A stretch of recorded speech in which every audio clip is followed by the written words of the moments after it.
বর্তমান পৃথিবী যেন রণসজ্জায় সজ্জিত। লাখো সৈন্যের বহরে সশস্ত্র সামরিক শক্তির মহড়ায় আজ আধিপত্যের জানান দিচ্ছে শক্তিধর রাষ্ট্রগুলো। সাম্প্রতিক সময়ে অনেক দেশের সামরিক শক্তি যেমন কমেছে, আবার অনেক দেশের বেড়েছে। একটি দেশের স্বাধীনতা ও সার্বভৌমত্ব রক্ষায়ও শক্তিশালী সামরিক বাহিনী অত্যন্ত গুরুত্বপূর্ণ। এজন্যই বিশ্বের প্রতিটি দেশ তার সামরিক শক্তিকে প্রতিনিয়ত বাড়ানোর চেষ্টা করে থাকে। অনেক দেশ বিলিয়ন ডলার ব্যয় করে থাকে শুধুমাত্র এই খাতেই। বিশ্ব অর্থনীতির সবচেয়ে বড় অংশ ব্যয় হয় এই সামরিক ক্ষেত্রে। আর সামরিক শক্তি পর্যবেক্ষক প্রতিষ্ঠান গ্লোবাল ফায়ার একটি তালিকা প্রকাশ করেছে। সর্বশেষ জরিপ অনুযায়ী 2025 সালেও বিশ্বের শীর্ষ 145 দেশের সামরিক শক্তি র্যাঙ্কিং প্রকাশ করেছে প্রতিষ্ঠানটি। মোট 60টি আলাদা আলাদা বিষয়কে বিচার বিশ্লেষণ করে এই তালিকা প্রকাশ করা হয়েছে। র্যাঙ্কিংয়ে সেরা সূচক স্থির করা হয়েছে শূন্যকে, অর্থাৎ যে দেশ শূন্যের কাছাকাছি পয়েন্ট পাবে তাদের সামরিক শক্তি তত বেশি।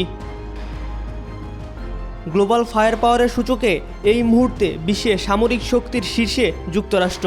সূচকে যুক্তরাষ্ট্রের পয়েন্ট 0.0744। দেশটির হাতে রয়েছে 21,27,500 সদস্যের বিশাল সামরিক বাহিনী। যুক্তরাষ্ট্রের সক্রিয় সৈন্য সংখ্যা 13,28,000। বিশ্বের সুপার পাওয়ার দেশটির বিমান বাহিনীতে রয়েছে 7,01,319 সদস্য এবং নৌবাহিনীতে রয়েছে 6,67,108 নৌসেনা। আরও রয়েছে সর্বাধুনিক সব মরণাস্ত্র। অস্ত্র তৈরির সক্ষমতায়ও যুক্তরাষ্ট্র অন্য সব দেশ থেকে এগিয়ে। যুক্তরাষ্ট্রের সামরিক বাজেটও অন্য যে কোনো দেশ থেকে অনেক অনেক বেশি। 2023-24 আর্থিক বছরে প্রতিরক্ষা ক্ষেত্রে $75,000 কোটি খরচ করেছে বর্তমান বিশ্বের সুপার পাওয়ার দেশটি।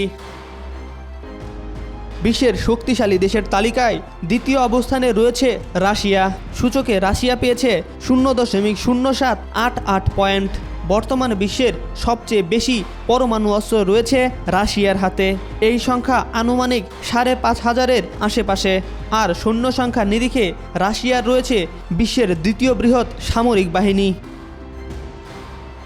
র্যাঙ্কিংয়ে তৃতীয় অবস্থানে থাকা চীনের সূচক নম্বরও রাশিয়ার সমান, অর্থাৎ চীন পেয়েছে 0.0788 পয়েন্ট। গ্লোবাল ফায়ার পাওয়ার জানিয়েছে চীনের সরকারি সেনা অর্থাৎ পিপলস লিবারেশন আর্মি বিশ্বের সবচেয়ে বড় সামরিক বাহিনী। বর্তমানে রেড ড্রাগনের দেশের মোট সৈন্য সংখ্যা 31,70,000। এমনকি রণতরীর সংখ্যায়ও যুক্তরাষ্ট্রকে পেছনে ফেলেছে চীন। বিশ্বের বৃহত্তম নৌবহর এখন শি জিনপিংয়ের দেশের। তালিকায় ভারতের অবস্থান চতুর্থ স্থানে। গ্লোবাল ফায়ার পাওয়ার সূচকে ভারতের পয়েন্ট 0.1184। দেশটির মোট সক্রিয় সৈন্য সংখ্যা 14,55,000। তবে বিশ্বের সবচেয়ে বেশি জনসংখ্যা রয়েছে এই দেশেই। ভারতের মোট জনসংখ্যা 140 কোটির বেশি। ফলে এই দেশের রিজার্ভ সৈন্য সংখ্যার আকার অনেক বড়। বিশ্ব র্যাঙ্কিংয়ে ভারত রয়েছে চতুর্থ স্থানে। গ্লোবাল ফায়ার পাওয়ারের সূচকে পঞ্চম, ষষ্ঠ ও সপ্তম স্থানে রয়েছে যথাক্রমে দক্ষিণ কোরিয়া, যুক্তরাজ্য ও ফ্রান্স। গত কয়েক বছর ধরেই সামরিক ব্যয় বরাদ্দ অনেকটা বাড়িয়েছে দক্ষিণ কোরিয়া। ফলে বিশ্বের শক্তিশালী দেশের তালিকায় তারা উপরের দিকেই উঠে এসেছে। যুক্তরাজ্য ও ফ্রান্স বরাবরের মতোই সুপার 7-এর মধ্যে তাদের অবস্থান ধরে রেখেছে। ফ্রান্সের পরই 8 নম্বরে রয়েছে জাপানের অবস্থান। জাপানও শেষ কয়েক বছরে তাদের সামরিক ব্যয় বরাদ্দ অনেকটা বাড়িয়েছে।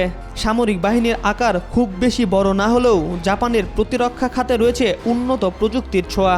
যুক্তরাষ্ট্র থেকে সর্বাধুনিক যুদ্ধবিমান ও অন্যান্য অস্ত্র কিনে থাকে দেশটি। সম্প্রতি বড় বড় সমরাস্ত্র প্রজেক্টে অংশীদারও হয়েছে টোকিও।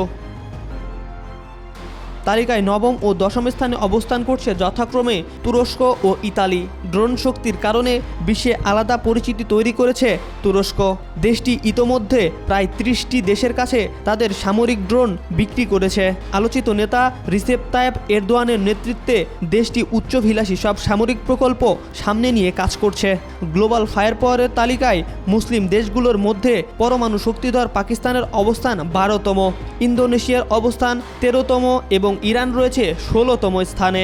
এছাড়া মিশর 19তম স্থানে এবং 24তম অবস্থানে রয়েছে সৌদি আরব। বিশ্বের শীর্ষ সামরিক শক্তির তালিকায় বাংলাদেশের অবস্থান 35তম।